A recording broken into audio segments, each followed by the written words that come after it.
3 patrol cars boxed me into my own driveway while my twins watched from the front porch. My entitled neighbor stood across the street with her phone still in her hand, telling the dispatcher I was using military intimidation tactics for parking at my own house.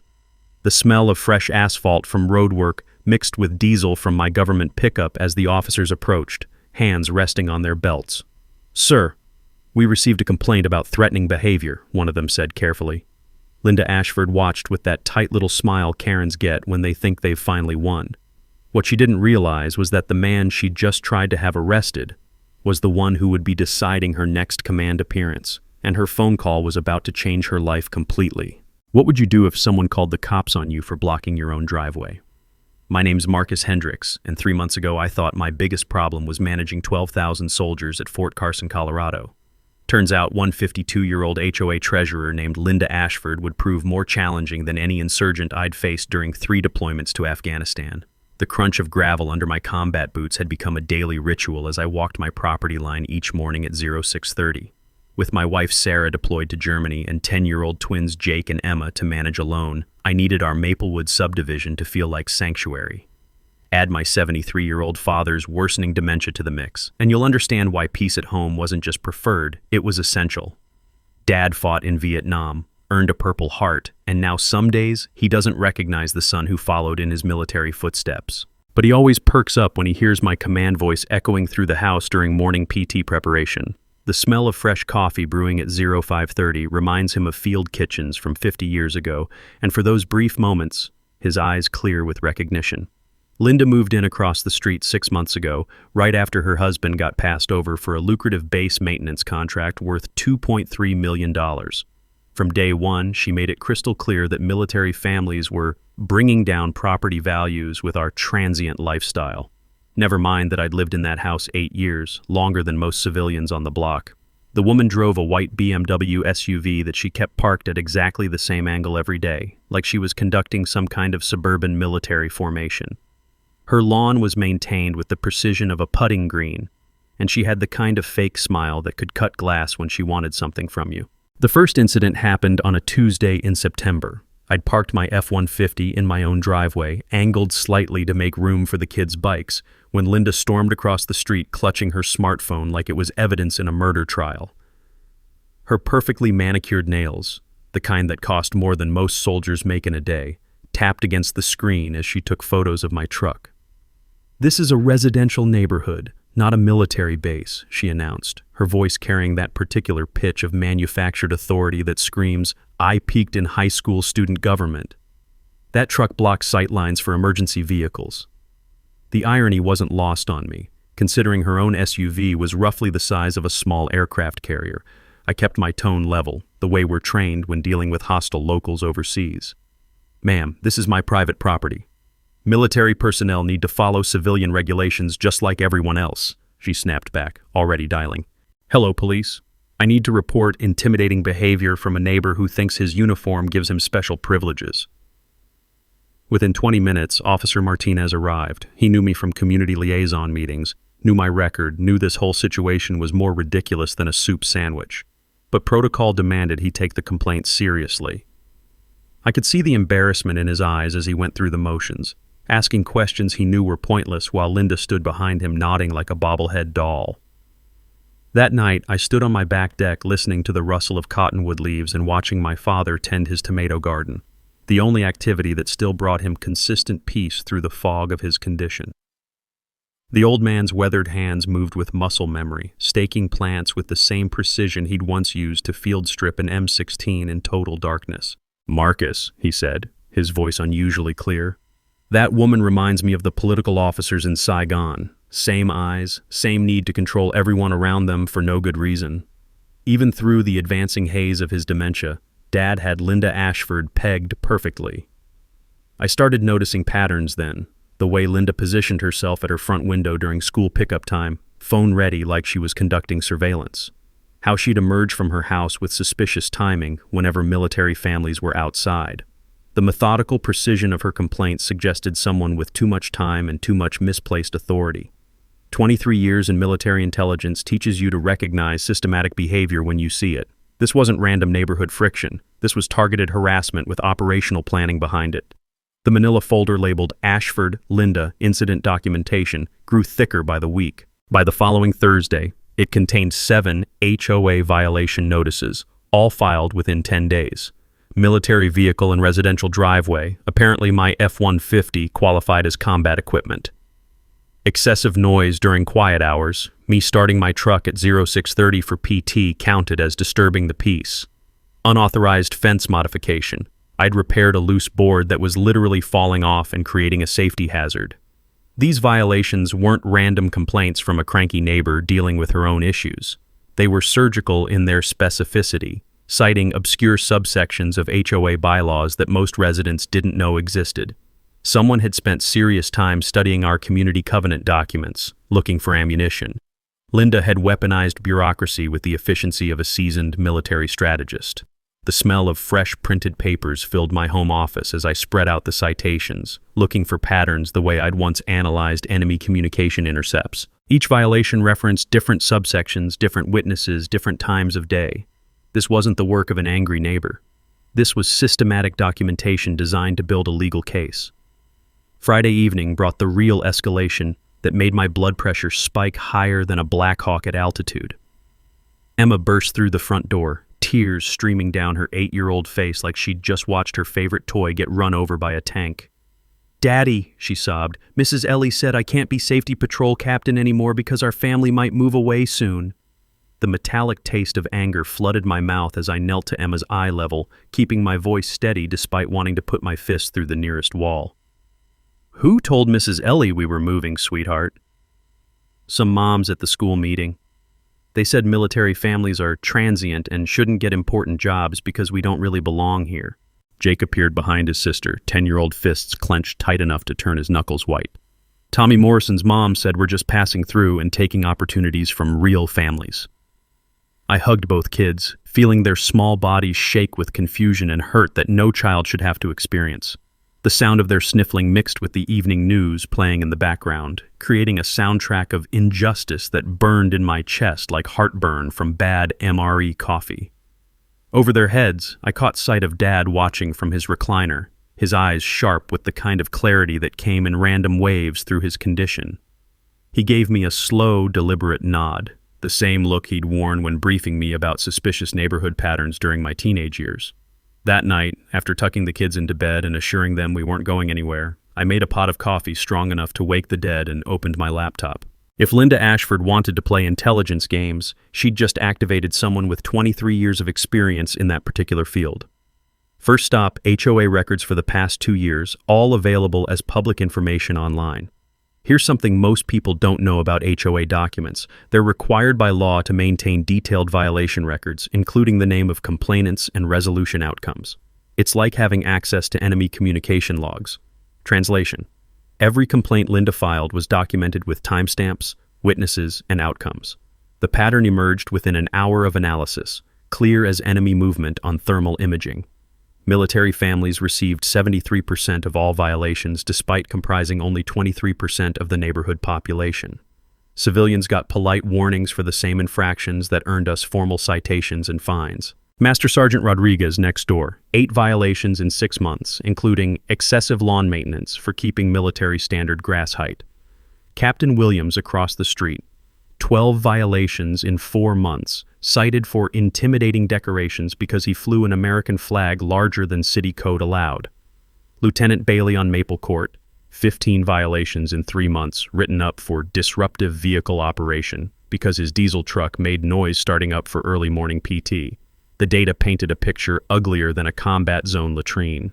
But raw intelligence without proper analysis is just meaningless numbers on a screen. I needed ground truth to verify what the documents were telling me. Saturday morning's reconnaissance jog revealed the smoking gun I'd been looking for. Linda's house had the exact same fence modification I'd been cited for. Hers installed 6 months earlier with no violation notice in sight. Her husband's diesel pickup was louder than a generator at full throttle, rumbling to life every morning at 0645. But somehow that didn't qualify as excessive noise worthy of citation. By Sunday evening, I documented a systematic pattern of discrimination that would make a civil rights lawyer start calculating billable hours. The evidence was overwhelming, undeniable, and completely damning. But I needed more than patterns and documentation. I needed to understand the full scope of Linda's operation and identify her network of co-conspirators. Monday brought escalation that hit closer to home than incoming mortar fire. Emma came home from school clutching a crumpled permission slip for the gifted and talented program, the same program she'd tested into 2 months earlier with scores that put her in the 95th percentile. "They said there might not be room after all," she whispered, not meeting my eyes. The smell of fresh crayons and disappointment clung to her backpack like a sad perfume. Jake's story was worse. 3 military kids had been removed from student government positions because, according to the new parent committee, families with uncertain housing stability shouldn't hold leadership roles that required long-term commitment to school community values. I read those words twice, feeling my jaw clench tighter with each syllable. Someone was spreading poison through the school system like a biological weapon, and I had a pretty good idea who was leading that particular campaign. The sound of my coffee mug hitting the kitchen counter probably woke half the neighborhood. Sarah would have recognized that particular noise. It meant her husband was shifting from annoyed to operational planning mode. Wednesday evening's school board meeting confirmed my suspicions. I sat in the back row, watching Linda Ashford work the room like a seasoned politician running for mayor of Entitlement City. She'd organized what she called the Concerned Mothers Coalition, a group of 6 women who'd apparently appointed themselves guardians of educational stability. The fluorescent lights buzzed overhead as Linda took the podium, wearing a navy blue blazer that screamed, "I demand to speak to your manager." Her presentation materials were professionally printed, color-coordinated, and organized with military precision. Ironic, considering her target audience. "Military families, while we certainly appreciate their service," Linda announced with the kind of fake sincerity that could choke a horse, "bring inherent instability to our children's learning environment. Constant relocations, deployment stress, and frankly, behavioral issues from combat exposure create disruption that impacts all our kids." And the woman actually used air quotes when she said behavioral issues, about veterans, in public, at a school board meeting. I watched her presentation with the same clinical detachment I'd used to analyze enemy propaganda overseas. She'd done her homework. Statistics about military family mobility rates, carefully selected studies about deployment impacts on children, even charts showing academic performance variations in districts with high military populations. It was professional-grade character assassination disguised as educational concern. Her PowerPoint slides were slick, her talking points rehearsed, and her audience nodding along like dashboard bobbleheads. Most civilians have no idea how to counter well-prepared misinformation campaigns, especially when they're delivered by someone who looks like their neighbor's concerned mother. But Linda made one crucial mistake that night. She got cocky and decided to make her campaign personal. "Take Colonel Hendricks's family, for example," she said, pointing toward my general direction without actually looking at me. Constant complaints from neighbors about intimidation tactics, property violations, and now his children are struggling to adapt to civilian school expectations. This is exactly the kind of disruptive influence we need to minimize. The taste of copper flooded my mouth as every muscle in my body tensed. She'd just declared war on my kids in public, using lies and half-truths as her ammunition. That's when I realized Linda Ashford wasn't just targeting my family. She was conducting a full-spectrum campaign against every military family in the district, using the school system as her primary weapon of choice. Time to expand my intelligence-gathering operation beyond neighborhood reconnaissance. Thursday morning, I started making phone calls to other base families in the area. Military networks run deep and word travels fast when someone's targeting our community. What I discovered made my blood run colder than a Nebraska winter in January. 12 families across 3 subdivisions were facing identical harassment patterns, same selective enforcement tactics, same school board challenges, same systematic exclusion from community activities. The coordination was too precise to be coincidental. Captain Martinez in Pinewood Estates. Both kids dropped from soccer teams due to scheduling conflicts with military family deployment schedules. Major Thompson in Cedar Ridge. Daughter removed from Honor Society because military families don't demonstrate sufficient long-term community commitment. Sergeant First Class Johnson in Oakwood. Son denied scholarship opportunities because selection committees questioned military family residential stability. Staff Sergeant Williams in Riverside. Family excluded from neighborhood barbecues and social events after complaints about military culture being too intense for civilian gatherings. The pattern wasn't random harassment. It was coordinated psychological warfare against military families, designed to force us out of civilian communities through social isolation and institutional discrimination. Here's something most people don't realize about community harassment campaigns. They require coordination, communication, and shared resources to be effective. Someone was organizing this operation with military-level precision. Translation: Linda had built a network of co-conspirators, and I was about to map every single connection. I spent the weekend creating what we call a network analysis, mapping connections between the harassment incidents across multiple neighborhoods. Linda Ashford's name appeared in 85% of the documented cases, either as a direct participant or as someone who'd raised concerns with relevant authorities. But the real breakthrough came Sunday evening when I cross-referenced timing data with base personnel records. Every escalation in harassment correlated with specific dates that painted a crystal-clear picture of motivation. The timeline told a story uglier than anything I'd seen in 3 combat deployments. September 15th, base maintenance contracts announced. September 18th, first HOA violations filed against military families. October 3rd, Linda's husband officially notified of contract rejection. October 5th, school board campaign against military families launched. This wasn't random neighborhood conflict. This was revenge, pure and simple. Monday morning brought Linda's most brazen escalation yet. I was loading the kids' backpacks into my truck when I noticed her standing in her driveway, smartphone raised like she was filming a documentary about suburban warfare. "Morning, Linda," I called out, keeping my voice friendly and professional. She didn't respond, just kept recording while speaking into her phone. "Yes, that's him right there. You can see the intimidation tactics, the way he parks that military vehicle, the aggressive body language. My neighbors and I don't feel safe." The woman was literally narrating my morning routine to someone on the phone while filming me loading school supplies into my pickup truck. The smell of fresh pine from the neighbor's Christmas tree lot mixed with the morning air, creating an absurd contrast to the surveillance theater happening in my driveway.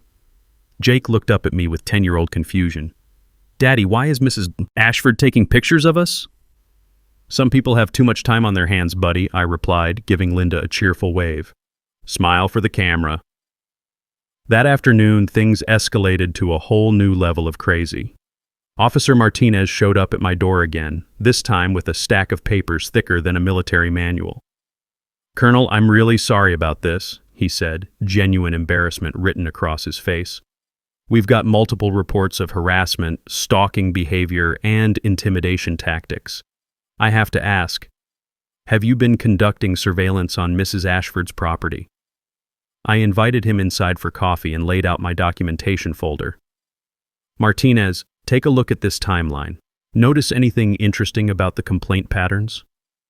The officer spent 20 minutes reviewing my intelligence analysis, his expression growing darker with each page. "This is systematic," he finally said. "She's filing reports faster than we can process them." 3 false police reports in 1 week, I confirmed, all claiming I'm stalking her when I've got security camera footage showing I haven't been within 50 feet of her property line. Here's something most people don't know about false police reports. Filing more than 2 in a 30-day period automatically triggers a review process. It's designed to catch people who abuse the system for personal vendettas. Translation: Linda had just painted a target on her own back by being too aggressive with fake complaints. Wednesday brought the nuclear option. I was in my home office reviewing quarterly training reports when my phone rang with a call that made my blood freeze. "Colonel Hendricks, this is Lieutenant Colonel Sarah Webb from Base Security. We've received some concerning reports about your fitness for command. I need you to come in for an interview." The taste of copper filled my mouth. Linda had escalated beyond civilian harassment into military channels, trying to destroy my career with false accusations about my mental stability and professional conduct. "What specific reports, ma'am?" I asked, already knowing the answer. Multiple civilian complaints about aggressive behavior, intimidation of neighbors, and potential PTSD-related incidents. There's also a suggestion that you're using your position to retaliate against civilian authority figures. I could hear the skepticism in Webb's voice, but protocol required investigation of any complaints against senior officers. Linda had weaponized military bureaucracy against me, using the very system designed to maintain discipline and good order. Thursday evening's revelation came through base intelligence networks that operate faster than civilian gossip chains. Captain Rodriguez called with information that connected every dot in Linda's operation. "Marcus, you need to hear this," he said, his voice tight with controlled anger. "My wife works at the school district office. Linda Ashford has been coordinating with 3 other women to systematically target military families across multiple school districts." The conspiracy was bigger than I'd realized. Linda had built a network spanning 4 neighborhoods, 3 school districts, and 2 city councils. Her co-conspirators included Barbara Ellie from the school board, Margaret White from city planning, and Susan Torres from the county zoning commission. "They've got a shared document," Rodriguez continued, color-coded spreadsheets tracking every military family in the area, with notes about vulnerabilities, deployment schedules, and which complaints work best against each family. The scope of the operation was breathtaking in its systematic evil. They'd turned harassment into a science, with data analysis and strategic planning that would have impressed Pentagon operational planners.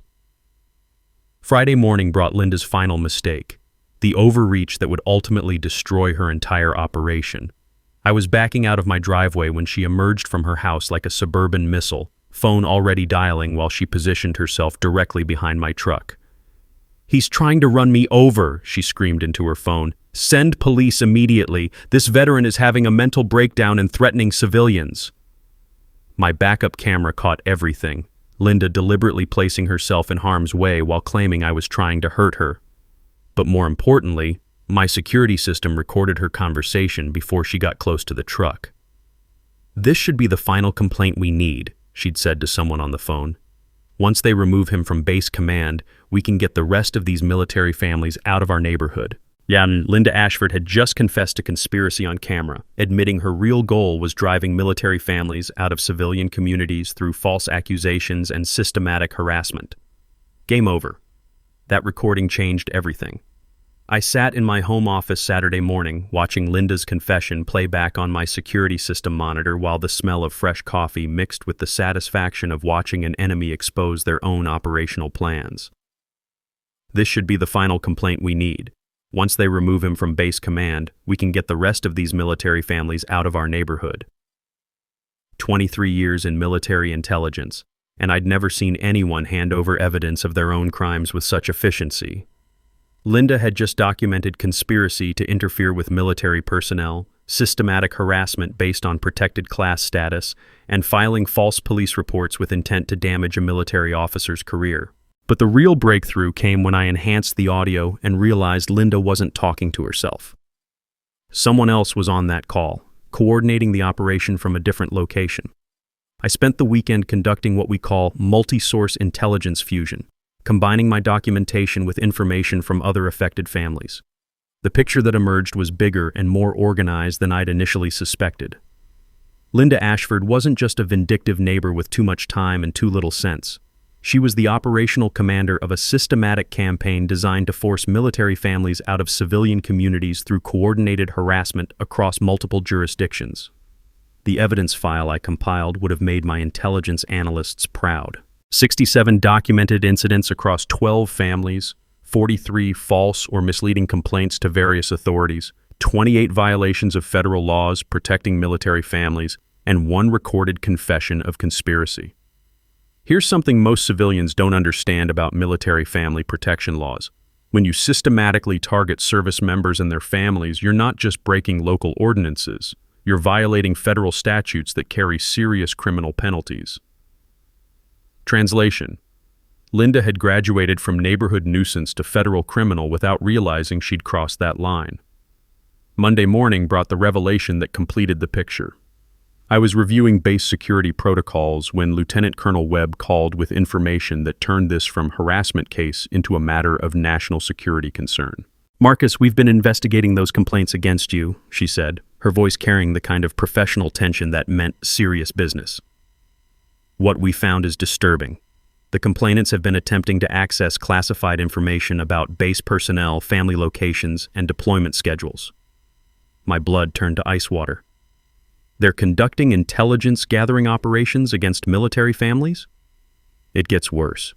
We traced the requests back to a network of individuals who've been systematically documenting military family patterns, children's school schedules, spouse employment information, and residential security measures.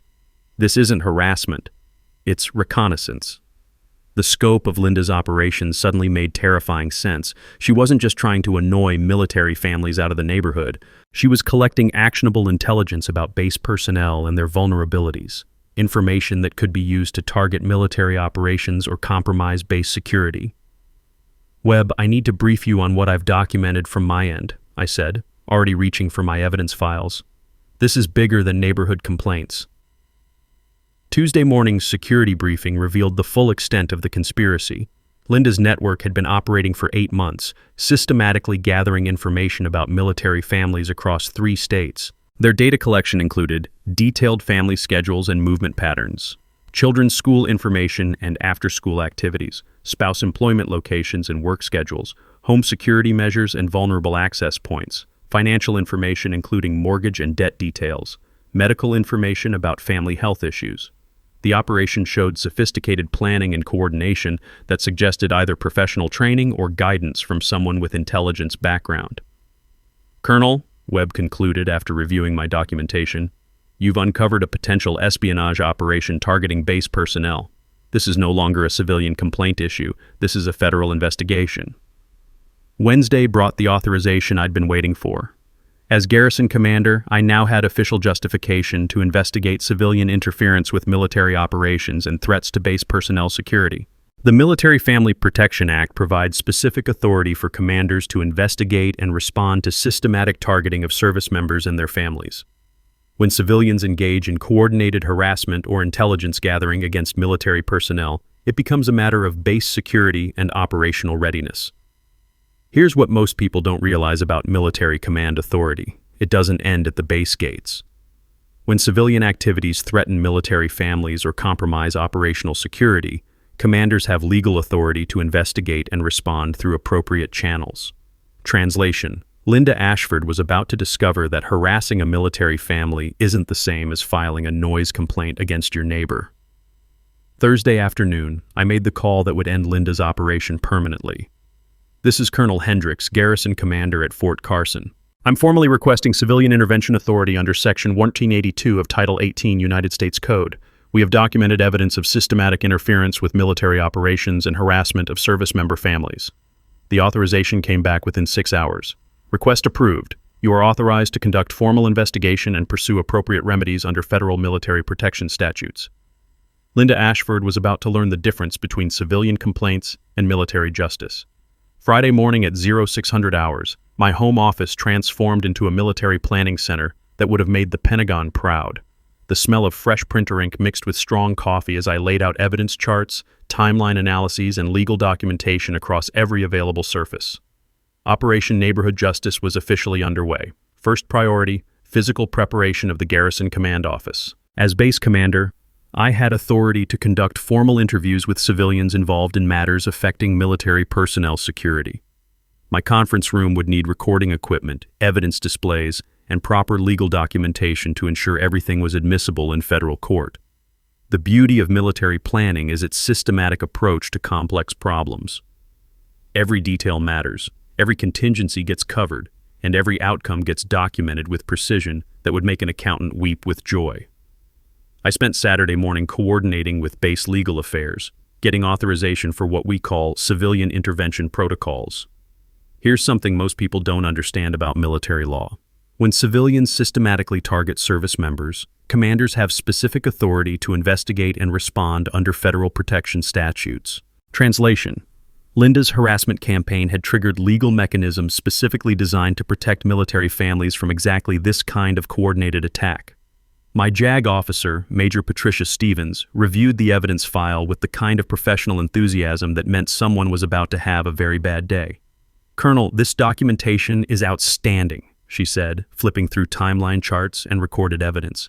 "You've got systematic harassment, conspiracy to interfere with military operations, false police reports, and attempted compromise of base security.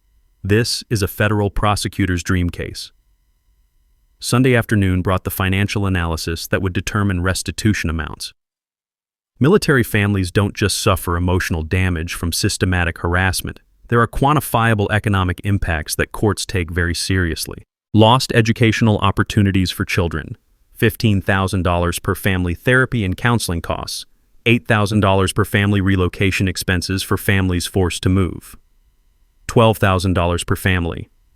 Lost work opportunities for spouses, $25,000 per family. Property value impacts, $18,000 per family. Multiplied across 12 affected families, Linda's conspiracy had caused nearly $400,000 in documented damages.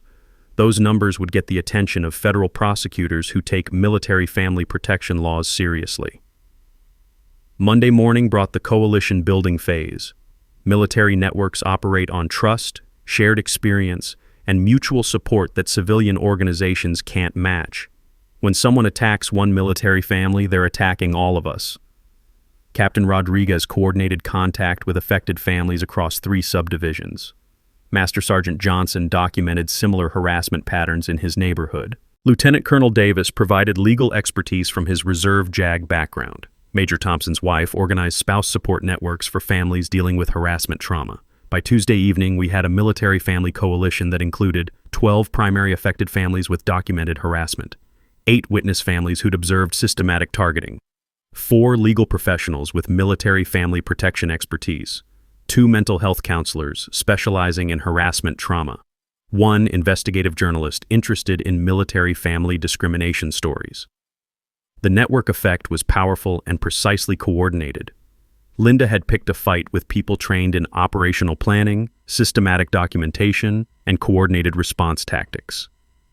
Wednesday brought the technical explanation that would make our case bulletproof. Military family protection laws exist because targeting service members through their families is a form of economic warfare designed to undermine military readiness and operational effectiveness. When civilians systematically harass military families, they're not just being neighborhood nuisances. They're interfering with national defense operations by creating stress, financial burden, and security vulnerabilities that affect service member performance and mission readiness. The Military Family Protection Act makes this federal jurisdiction because military effectiveness depends on stable, secure family environments that allow service members to focus on their duties without worrying about systematic targeting of their loved ones. Translation: messing with military families isn't just mean, it's a threat to national security that federal law takes very seriously. Thursday afternoon, I coordinated the final phase of operational preparation. Linda's harassment campaign was about to end with the kind of swift, decisive action that military planners execute when they've done their homework and prepared for every contingency. The formal summons would be issued Friday morning. Linda Ashford would be required to appear at my garrison command office for official questioning regarding civilian interference with military operations and systematic harassment of base personnel families. Her choice would be simple: appear voluntarily or face federal marshals with arrest warrants for conspiracy, harassment, and interference with military families protected under federal law. Either way, Linda's operation was about to discover what happens when civilians declare war on military families and lose.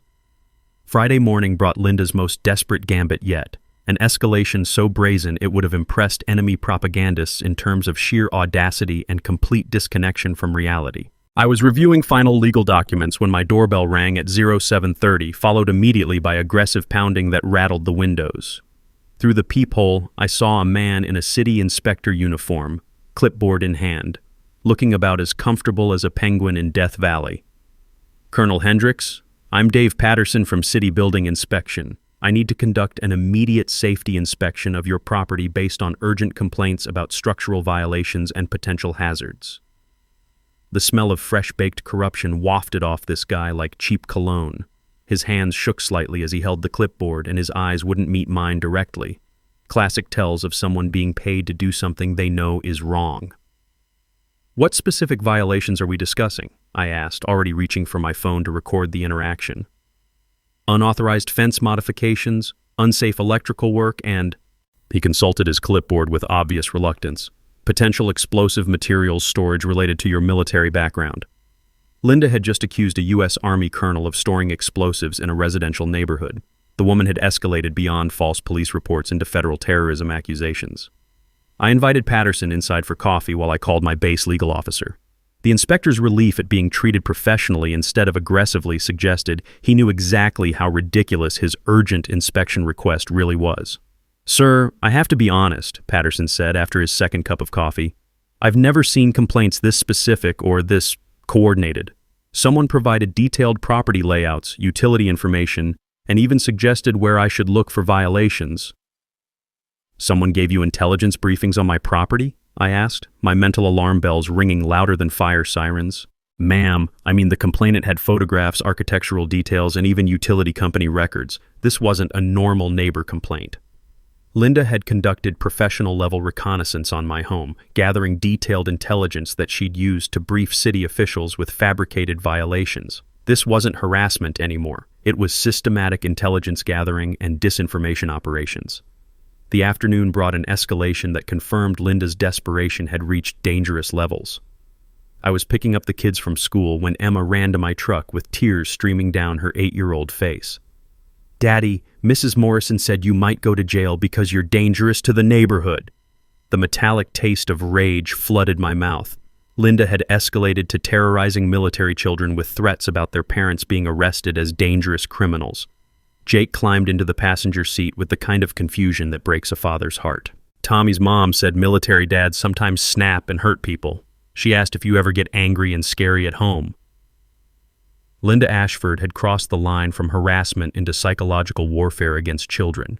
She was using 8-year-olds as weapons in her campaign against military families. That evening brought confirmation that Linda's operation had reached federal criminal levels. Captain Rodriguez called with intelligence that made my blood run cold as Arctic wind. "Marcus, my contacts at the school district uncovered something disturbing. Linda's been requesting detailed information about military children's emergency contact lists, medical information, and family security protocols." "What kind of medical information?" I asked, already knowing the answer would be bad. "Allergy information, medication schedules, therapy appointments, and psychological evaluation records for kids whose parents deployed. She claimed she needed it for neighborhood safety planning in case of emergencies." Linda was collecting actionable intelligence about military family vulnerabilities, information that could be used to target children specifically. This had evolved beyond harassment into potential threats against military dependents. Wednesday brought the confirmation I'd been dreading. Lieutenant Colonel Webb called with intelligence that elevated Linda's operation to the level of base security threat. "Colonel, we've traced some of those information requests to external sources with possible foreign connections. Someone's been paying for detailed intelligence about base personnel families, and Linda Ashford appears to be the collection coordinator." The room seemed to spin slightly. "Are you saying she's working for foreign intelligence?" "We're saying someone with resources and sophisticated operational knowledge is using her network to gather information about military families. Whether she knows who's really behind the operation is unclear, but the pattern suggests professional intelligence gathering rather than random harassment." Thursday brought the evidence that would end Linda's operation permanently. My security cameras captured her meeting with 2 individuals who conducted what appeared to be a reconnaissance briefing in her driveway, complete with photographs, documents, and what looked suspiciously like payment-changing hands. The recording quality was good enough to identify license plates, facial features, and conversation fragments that suggested coordination with outside agents interested in military family vulnerabilities. Linda Ashford had graduated from neighborhood nuisance to potential national security threat. The federal investigation would now involve agencies with acronyms that make criminals nervous and resources that make civilian legal problems feel like parking tickets. Friday morning brought the final authorization I needed to end this operation with extreme prejudice and complete legal authority. Friday afternoon's authorization came with the kind of federal backing that turns civilian harassment cases into national security investigations with serious criminal consequences. "Colonel Hendricks, this is Agent Patricia Morrison from the FBI's Domestic Security Division," the voice on my secure phone line announced with professional precision. "Your base security investigation has uncovered activities that require federal intervention under the Military Family Protection Act and related national security statutes." the taste of vindication mixed with coffee as I reviewed the expanded investigation parameters. Linda's harassment campaign had triggered federal agencies with resources that make local law enforcement look like mall security guards. Agent Morrison, what's the scope of federal involvement? Your documentation revealed systematic intelligence gathering against military families by a network with possible foreign connections. We're treating this as potential espionage activity targeting base personnel and their vulnerabilities. Saturday morning brought Linda's final, desperate escalation, a move so spectacularly stupid it would have impressed Taliban propaganda ministers for sheer strategic incompetence. I was enjoying morning coffee on my back deck when the sound of multiple vehicles pulled up outside my house. Through the window, I counted 2 news vans, a radio station truck, and several cars full of people with cameras and clipboards. Linda had called a press conference in my front yard. The smell of exhaust fumes mixed with fresh morning air as reporters set up equipment, while Linda positioned herself at her property line like a general preparing for media warfare. She'd dressed for the occasion, navy blazer, professional hair, and the kind of serious expression that suggested she thought this was her moment of civic heroism. "Thank you for coming," Linda announced to the assembled media, her voice carrying across the neighborhood like a dinner bell, calling folks to watch a public execution. "Today, I'm exposing a pattern of military intimidation and veteran misconduct that threatens the safety of civilian families in our community." I watched through my kitchen window while sipping coffee and wondering if Linda had any idea she was being recorded by federal agents who'd been conducting surveillance on her activities for the past week. Her press conference performance was spectacular in its complete detachment from reality. She claimed military families were conducting psychological warfare against civilians, using combat training to intimidate neighbors, and exploiting veteran sympathy to avoid accountability for criminal behavior. "Colonel Marcus Hendricks represents everything wrong with military privilege in civilian communities," Linda declared, pointing toward my house like she was identifying enemy positions. "This man has used military resources, government authority, and veteran status to harass and intimidate law-abiding citizens who simply want peaceful neighborhoods." The irony was thicker than Mississippi mud. Linda was conducting an actual media warfare operation while accusing me of psychological intimidation for parking in my own driveway. But her final statement crossed the line from harassment into direct threats against military families that would trigger federal criminal charges. "We demand the immediate removal of Colonel Hendricks from base command," Linda announced to the cameras, "and the establishment of military-free zones in civilian neighborhoods to protect our children from veterans who bring combat mentality into peaceful communities." Linda Ashford had just publicly called for discriminatory housing policies against veterans while being recorded by federal agents investigating her for systematic harassment of military families. The woman had literally handed federal prosecutors a confession of her discriminatory intent, delivered with professional lighting and broadcast-quality audio. Sunday brought the response I'd been waiting for. Agent Morrison called with updates that confirmed Linda's press conference had provided the final evidence needed for federal criminal charges. "Colonel, that media event yesterday was the best thing that could have happened for our investigation," Morrison said, professional satisfaction evident in her voice. She confessed to systematic discrimination, stated clear intent to target military families, and did it on camera with multiple witnesses. Monday morning brought coordination with base security, federal investigators, and legal authorities that would end Linda's operation with the kind of swift, decisive action that military planners execute when they've prepared for every contingency. The formal summons was prepared, federal arrest warrants were signed, and Linda Ashford was about to discover what happens when civilian harassment campaigns trigger national security investigations. Tuesday brought surveillance footage that confirmed Linda's network had been conducting systematic intelligence gathering operations against 12 military families across 3 states. The scope of the operation was breathtaking in its organization and terrifying in its potential security implications. Wednesday evening, I received the call that would end this situation permanently. "Colonel, we're executing arrest warrants tomorrow morning for Linda Ashford and 3 co-conspirators," Agent Morrison informed me. "You're authorized to issue the formal command summons that will give her the choice between voluntary appearance and federal marshals." Thursday morning at 0800 hours, I placed the call that would bring Linda Ashford to my Garrison Command office to face federal charges for systematic harassment, conspiracy, and interference with military operations. "Mrs. Ashford, this is Colonel Marcus Hendricks, You are hereby officially summoned to appear at Fort Carson Garrison Command Office at 1400 hours for formal questioning regarding civilian interference with military family security and systematic harassment of base personnel. Linda's response was exactly what I expected from someone who'd spent months living in a fantasy world where military families were the villains and she was the neighborhood hero. You can't order me around. This is civilian jurisdiction, not your military base. Ma'am, federal law provides specific authority for military commanders to investigate systematic targeting of service member families. Your choice is simple. Appear voluntarily, or federal marshals will escort you here under arrest warrant. The silence on the phone lasted exactly 30 seconds before Linda Ashford realized her harassment campaign was about to end with her sitting in a military command office facing federal criminal charges. Game over. Thursday afternoon at 1400 hours sharp, Linda Ashford's white BMW pulled up to the Fort Carson main gate like a civilian vehicle approaching a military checkpoint in hostile territory. Through my command office window, I watched base security conduct the kind of thorough vehicle inspection normally reserved for high-threat situations. The smell of fresh printed documents filled my conference room as I made final preparations for what would either be a voluntary interview or the beginning of federal criminal proceedings. Evidence charts covered 3 walls, timeline analyses occupied 2 tables, and recording equipment documented everything for federal prosecutors. Linda's arrival at my command office was a study in civilian shock-meeting military reality. Base security escorted her through corridors lined with portraits of Medal of Honor recipients while she clutched her purse like a shield against reality she'd never imagined facing.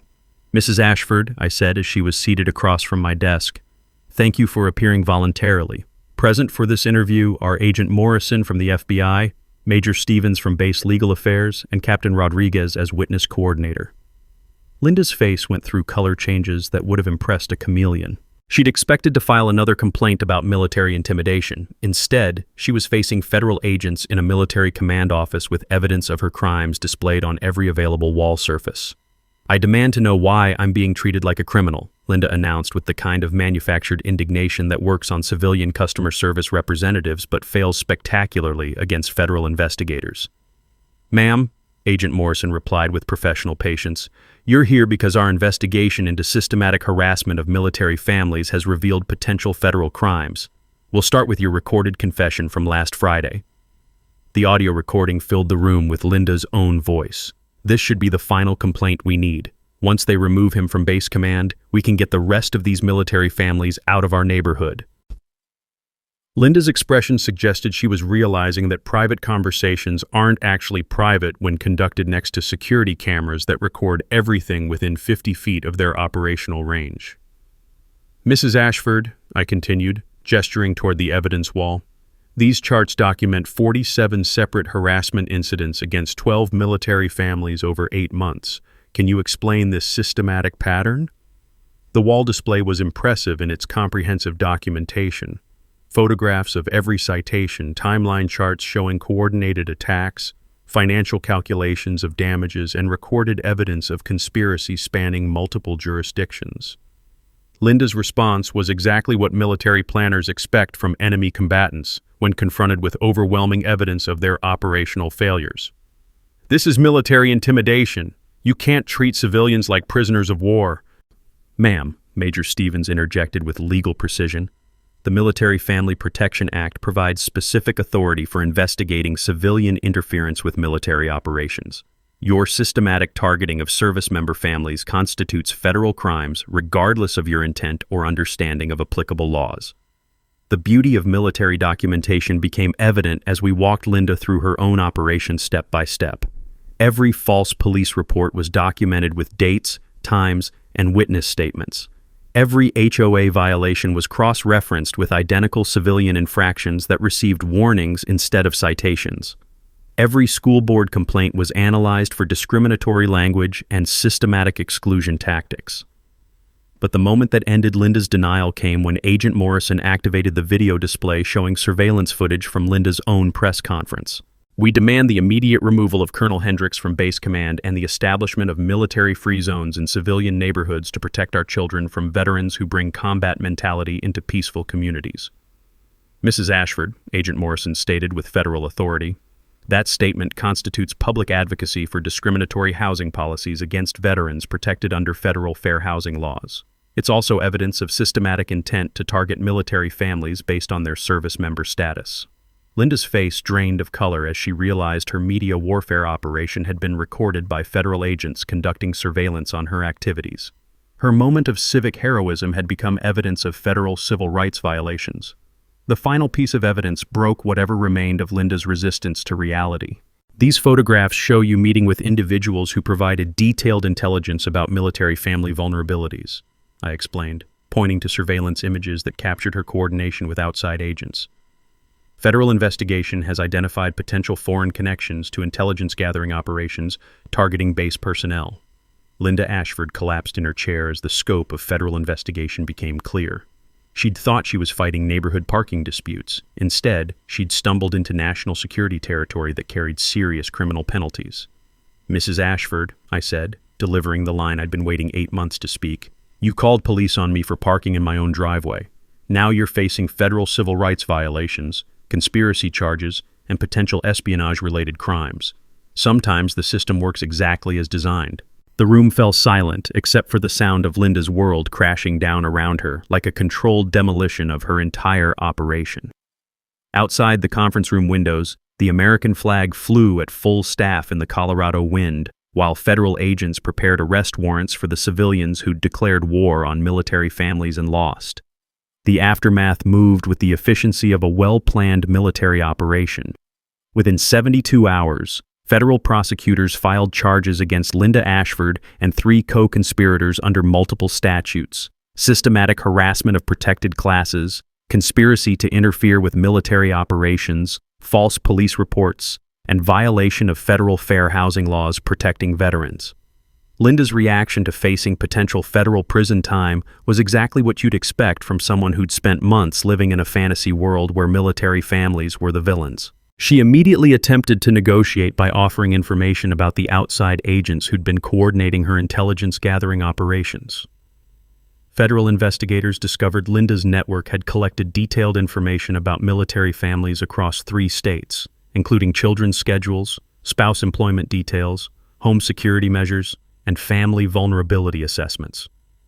The scope of the operation suggested coordination with entities interested in targeting military personnel through their families. The financial settlement reflected the serious nature of systematic discrimination against military families. Federal court ordered $400,000 in restitution distributed among affected families, with additional penalties for civil rights violations and conspiracy charges. Linda lost her HOA position, her husband lost his city planning role, and their co-conspirators faced career-ending consequences for participating in discriminatory harassment campaigns. But the real victory went beyond financial compensation or criminal consequences. The federal investigation established clear precedent that systematic targeting of military families triggers serious legal protections with teeth sharp enough to bite civilian harassment operations. Here's what every military family should know about the Military Family Protection Act. When civilians engage in coordinated harassment based on your service member status, federal law provides specific protections that make such discrimination a serious crime with real consequences.